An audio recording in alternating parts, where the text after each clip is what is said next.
नमस्कार, मेरा नाम है अर्जुन भंडारी और आपका स्वागत है स्टॉकोलॉजी सिक्योरिटीज में। आज हम लोग एक नई सीरीज स्टार्ट कर रहे हैं डेरिवेटिव ट्रेडिंग पे, जिसमें आपने फ्यूचर, ऑप्शंस, ये सब मैं बताऊंगा आपको स्टेप बाय स्टेप। तो आज इस वीडियो में सिर्फ हम बात करने वाले फॉरवर्ड और फ्यूचर की। तो आइए स्टार्ट करते हैं फॉरवर्ड और फ्यूचर।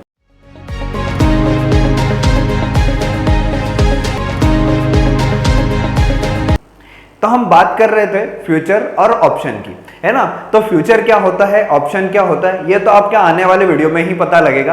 पर आज मैं आपको डेरिवेटिव में फॉरवर्ड और फ्यूचर ये दोनों चीजें बताने वाला हूं, ठीक है। तो सबसे पहले तो डेरिवेटिव क्या होता है, क्योंकि डेरिवेटिव जो वर्ड है उसका मतलब समझना जरूरी है। फिर हम फॉरवर्ड और फिर फ्यूचर समझेंगे। जो फ्यूचर है वो फॉरवर्ड का ही एडवांस वर्जन है, तो हमको पहले फ्यूचर समझना होगा। इसलिए तो पहले हम सबसे पहले डेरिवेटिव की बात कर लेते हैं कि डेरिवेटिव ट्रेडिंग क्या होती है। ये जो डेरिवेटिव है इसका मतलब क्या होता है। डेरिवेटिव्स में आप देखेंगे तो डेरिवेटिव्स में एक अंडरलाइन असेट होता है जिसकी इसकी वैल्यू, अगर कोई डेरिवेटिव है ना तो उसकी वैल्यू डिराइव्ड रहती है एक अंडरलाइन असेट से, है ना। तो ये मैं आपको एक एग्जांपल के थ्रू बताता हूं, तो उसमें आपको समझ में आ जाएगा कि क्या मैं इसका क्या कहना चाह रहा हूं। तो वो आपको पूरा डिटेल में समझ में आएगा। मान लीजिए ये एक राइस मिल वाला है ना, इसकी एक राइस मिल है। तो इसका क्या बिजनेस हुआ, ये राइस सेल करता होगा। ये राइस सेल करता है, कितने पे सेल करता है, 45 रुपीज पर केजी में, ठीक है। ये पर केजी 45 रुपीज पर केजी में सेल करता है, ये इसका बिजनेस है। अब क्या करता है कि राइस मिल वाला जो है वो 30 to 35 रुपीज में खरीद लेता होगा। 5 रुपए प्रोसेसिंग चार्ज, तो उसको 40 रुपीज में पड़ जाता होगा, 5 रुपए उसका प्रॉफिट हो गया, है ना। अब ये क्या है, राइस मिल वाले को ऐसा लग रहा है कि अभी तो नहीं पर 3 मंथ में ये राइस का जो प्राइस है वो अराउंड 40 तक पहुंच सकता है। अभी चल रहा है 35, तो ये फ्यूचर में कहां पहुंच जाएगा, 40 रुपीज। तो इसको क्या है कि इसको फिर प्रोसेस करने में प्रॉब्लम होगी, या फिर इसको इस अपने जो प्राइस राइस सेल वाला जो है इसका जो बिजनेस है उसमें इसके प्राइस इसको बढ़ाने पड़ेंगे। तो अब ये 45 से सीधे 50 तो नहीं कर सकता अगर प्राइस यहां पहुंच जाएगा तो, क्योंकि फिर 45 तो उसका कॉस्टिंग हो जाएगा, है ना। तो वो मान रहा है कि मेरा 40 रुपए अगर हो गया फ्यूचर में राइस का प्राइस, तो वो अचानक से अपने राइस जो प्राइस बेचता है उसका प्राइस तो बढ़ा नहीं पाएगा। तो क्या करता है, वो करता है कॉन्ट्रैक्ट, है ना। 3 महीने का कॉन्ट्रैक्ट करता है। किससे करता है वो, फार्मर से, है ना। फार्मर से आज कॉन्ट्रैक्ट करता है वो 3 महीने बाद कि आप मुझे डिलीवरी देना राइस की, जो भी इन्होंने क्वांटिटी फिक्स करी है कि इतनी क्वांटिटी मुझे चाहिए, किस प्राइस पे, 35 रुपीज पर केजी पे। ये बोलता है कौन, राइस मिल वाला। तो इसमें राइस मिल वाला क्या कर रहा है, एक कॉन्ट्रैक्ट कर रहा है फार्मर के साथ। तो जो राइस हो गए ना यहाँ पे, वो हो गई अंडरलाइंग असेट। और ये जो कॉन्ट्रैक्ट फॉर्म हो रहा है इन दोनों के बीच में, उसमें जो वैल्यू है वो किसके डिराइव हो रही है, राइस की, क्योंकि राइस पे कॉन्ट्रैक्ट हो रहा है। तो अंडरलाइंग एसेट कौन सा हो जाएगा, राइस, जिसकी अभी प्राइस चल रही है 35 रुपीज, है ना। और 35 पे ही फार्मर और राइस मिल वाले एक कॉन्ट्रैक्ट करते हैं, है ना, कि वो 3 महीने बाद फार्मर उसको राइस मिल वाले को राइस दे देगा और राइस मिल वाला उसको पूरा पेमेंट कर देगा। तो यहाँ पे जो आप यह समझिए कि जो अंडरलाइंग एसेट है वो राइस हो गया और उसका डेरिवेटिव ही यहाँ पे हो गया, उसी के ऊपर कॉन्ट्रैक्ट बना है। अब यहाँ पे बोलेंगे कि ये जो है फार्मर, ये क्यों कॉन्ट्रैक्ट कर रहा है राइस मिल वाले से 35 रुपए पे, जब प्राइस बढ़ने वाला है।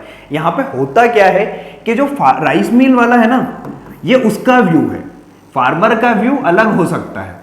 फार्मर को लग रहा होगा, अब यहाँ पे ऐसे समझिए कि एक ये राइस मिल वाला है जिसको हो सकता है पूरे इंडिया लेवल पे या वर्ल्ड लेवल पे इसको न्यूज़ पता है। ये एक फार्मर है जिसको कहाँ पे पता है, अपने एरिया की, अपने डिस्ट्रिक्ट की पता होगी, ज्यादा से ज्यादा अपने स्टेट की न्यूज़ पता होगी, है ना।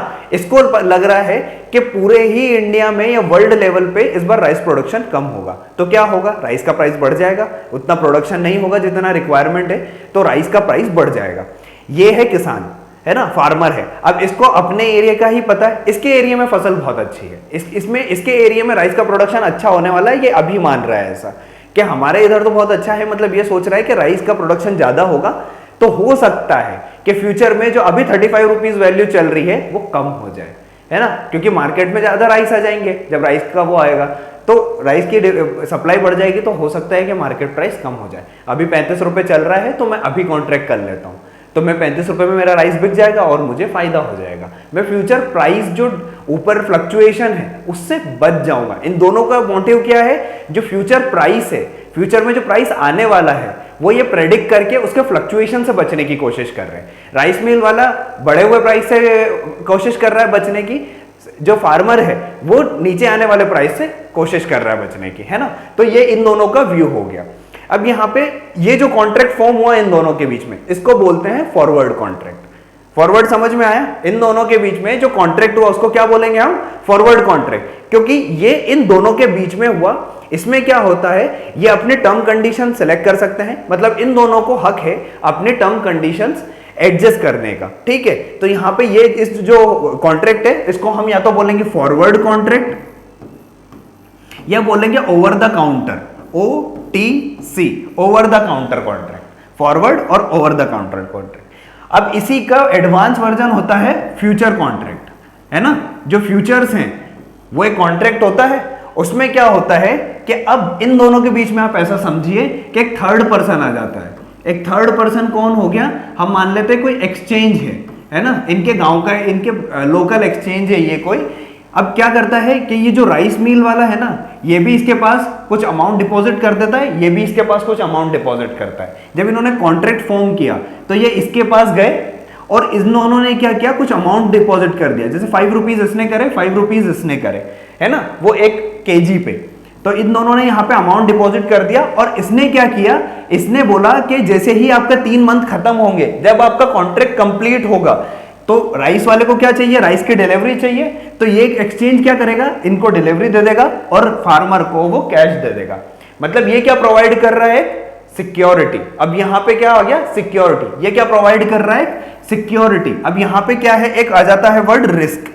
अब यहाँ पे हमारे पास क्या आ रहा है, रिस्क आ रहा है। किस चीज का, डिफॉल्ट का। यहाँ पे हो सकता है फार्मर मना कर दे 2 महीने 3 महीने बाद, क्योंकि प्राइस सपोज करिए उसने तो 35 रुपए में कर लिया और प्राइस का राइस सही में 40 रुपए हो गया, तो फार्मर क्या कर सकता है, डिफॉल्ट कर सकता है। ऐसे ही अगर प्राइस का प्राइस 30 रुपए हो गया तो यहाँ पे राइस मिल वाला भी तो डिफॉल्ट कर सकता है, क्योंकि उसने कॉन्ट्रैक्ट कहाँ किया है, 35 रुपीज में। अब प्राइस कहाँ मिल रहा है मार्केट में, 30 ही रुपए, तो राइस मिल वाला भी डिफॉल्ट कर सकता है। तो एक यहाँ पे डिफॉल्ट आ जाता है, एक रिस्क आ जाता है हमारे पास, वो होता है कौन सा, default risk, counter party risk. सामने वाली पार्टी मना तो नहीं कर देगी, है ना। अब इन दोनों के बीच में कॉन्ट्रैक्ट हुआ था तो मना कर सकती है। तो यहाँ पे ये वाला, इसके आने से यहाँ पे क्या हो गया, ये जो मना करने वाले थे अब वो डिफॉल्ट रिस्क हट गया।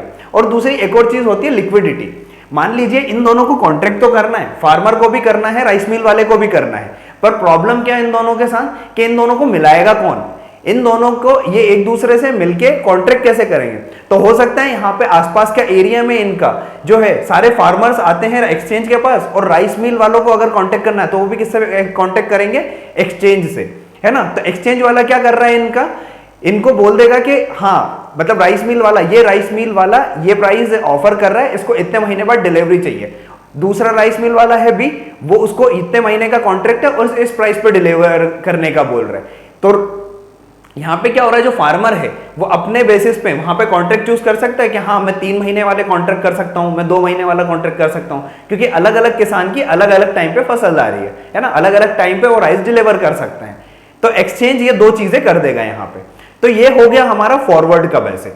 आई होप फॉरवर्ड तो समझ में आया होगा मुझे, है ना। एक सिंपल सा एग्जांपल है, एक राइस का और एक फार्मर का। आप थोड़ा सा बैठ के सोचेंगे तो आपको ये पूरा आइडिया क्लियर हो जाएगा कि फॉरवर्ड क्या होता है। ये हो गया एक कॉन्ट्रैक्ट। ये हम डेली लाइफ में भी देख लेते हैं कहीं ना कहीं कॉन्ट्रैक्ट का, कि ऐसे कॉन्ट्रैक्ट फॉर्म होते हैं। अब ये जो यहाँ पे क्या हो रहा था, रिस्क आ रहे थे, कुछ रिस्क आ रहा था, इस रिस्क को खत्म करने के लिए आया एक्सचेंज, उसी को बोलते हैं हम फ्यूचर। फ्यूचर क्या है, इसका एडवांस वर्जन है। ये जो हमारा फॉरवर्ड है इसका एडवांस वर्जन फ्यूचर है। अब इसमें क्या है, राइस मिल वाला और जो किसान है वो दोनों क्या कर रहे हैं, उन्होंने टर्म डिसाइड करी कि मुझे 1 महीने बाद चाहिए, तो दोनों ने मिलके एक टाइम पीरियड डिसाइड किया यहाँ पे। पर क्या 1 महीने हो सकता है, 2 महीने हो सकता है, 3 महीने हो सकता है, 45 दिन हो सकता है, 6 महीने हो सकता है, ये इनके ऊपर डिपेंड करता है। बट अब क्या है, अब है फ्यूचर, जो कि क्या है, स्टैंडर्ड है। अब उसमें आप चेंजेस नहीं कर सकते। उसमें किसने टर्म कंडीशन फिक्स कर रखी है, एनएससी ने। हम मान लेते हैं एनएससी का एक कॉन्ट्रैक्ट है फ्यूचर का, ठीक है। उसने क्या करी है, यहाँ पे जो टर्म कंडीशन है वो फिक्स कर दी है यहाँ पे क्या किया उसने कि जो हमारा कॉन्ट्रैक्ट है वो 3 महीने का होगा, 1 महीने का होगा, 2 महीने का होगा, ये उसने बता दिया पहले से कि आपका कॉन्ट्रैक्ट है, उसका ये लॉट साइज है, उसकी जो भी आपकी जो टर्म है वो फिक्स है। अब इनमें चेंज नहीं हो सकता, आपको खरीदना है तो आपको यही कॉन्ट्रैक्ट खरीदना होगा। तो ये कॉन्ट्रैक्ट क्या हो जाते हैं फ्यूचर वाले, स्टैंडर्ड कॉन्ट्रैक्ट हो जाते हैं, इनको बोलते हैं हम स्टैंडर्ड कॉन्ट्रैक्ट। यही डिफरेंस होता है फॉरवर्ड में और फ्यूचर में, कि फॉरवर्ड कॉन्ट्रैक्ट दो लोगों के बीच में हो रहा है, फ्यूचर भी दो लोगों के बीच में हो रहा है ना। एक बायर होता है, एक सेलर होता है, दोनों के बाइंग या सेलिंग से ही जनरेट होते हैं फ्यूचर कॉन्ट्रैक्ट और फॉरवर्ड कॉन्ट्रैक्ट। पर वो क्या है, एक लोकल लेवल पे कॉन्ट्रैक्ट है जिसका कोई टर्म कंडीशन जो है वो अपने हिसाब से मॉडिफाई कर सकते हैं। फ्यूचर कॉन्ट्रैक्ट में वो चीजें हम नहीं कर सकते। फ्यूचर कॉन्ट्रैक्ट में बाकी सारी चीजें एक्सचेंज डिसाइड करता है, हम सिर्फ डिसाइड करते हैं उसका प्राइस। जो बायर है और जो सेलर है उनका प्राइस मैच होने के बाद उस कॉन्ट्रैक्ट का वो प्राइस हो जाएगा।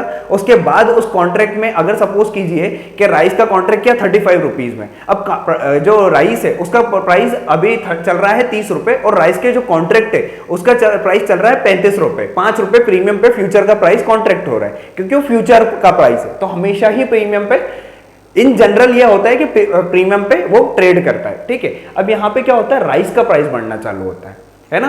राइस मिल वाले ने प्रेडिक्ट किया था कि राइस का प्राइस बढ़ना चालू होगा, तो यहाँ पे प्राइस किसका बढ़ना चालू होगा, जो फ्यूचर कॉन्ट्रैक्ट है ना उसका भी प्राइस बढ़ना चालू होगा। क्योंकि अगर अब यहाँ पे राइस मिल वाला ये बेचना चाहता है किसी और को, तो यहाँ पे वो जो 35 रुपए का कॉन्ट्रैक्ट किया था वो मे भी हो सकता है 36 का हो जाए, 37 का हो जाए, क्योंकि इधर से राइस का प्राइस बढ़ना चालू हो गया। तो जो अंडरलाइंग एसेट है वो राइस का प्राइस हो गया, मतलब राइस हो गया, और उसका जो कॉन्ट्रैक्ट है ना। अब यहाँ पे अगर अंडरलाइन की वैल्यू बढ़ेगी ना तो कॉन्ट्रैक्ट की भी वैल्यू बढ़ती है। इसमें प्रीमियम होती है तो प्रीमियम बढ़ने लगेगी, वो जो प्राइस चल रहा है वो प्राइस बढ़ने लगेगा, है ना। तो इस टाइप से इन दोनों में रिलेशन होता है। तो ये अपना रहा ओवरऑल व्यू फॉरवर्ड का और फ्यूचर का। इसमें क्या है, नेक्स्ट वीडियो में हम बात करने वाले हैं कि जो निफ्टी में और स्टॉक में या बैंक निफ्टी में जो फ्यूचर कॉन्ट्रैक्ट होते हैं उसमें क्या क्या टर्मिनोलॉजीज होती हैं, उनकी लॉट साइज क्या है, उसमें मार्जिन कितना रिक्वायर्ड होता है। तो नेक्स्ट वीडियो में मैं आपको स्टॉक का और जो निफ्टी है इंडेक्स का, इनके फ्यूचर और कॉन्ट्रैक्ट बताऊंगा। उसके नेक्स्ट वीडियो में मैं आपको करेंसी और कमोडिटी के भी फ्यूचर्स बताऊंगा। तो आप इस सीरीज को एंड तक देखें, ये एक लंबी सीरीज होने वाली है जिसमें मैं आपको डेरिवेटिव ट्रेडिंग का कंप्लीट नॉलेज देने वाला हूं। तो आप एंड तक जुड़े रहे हमसे, और आपने अगर अभी तक इस चैनल को सब्सक्राइब नहीं किया है तो आप स्टॉकलॉजी को अभी सब्सक्राइब करें, जिससे आपको फ्यूचर जो वीडियोस हैं उसका नोटिफिकेशन मिल जाएगा। आज का मैं वीडियो यहीं खत्म करता हूं। Thank you.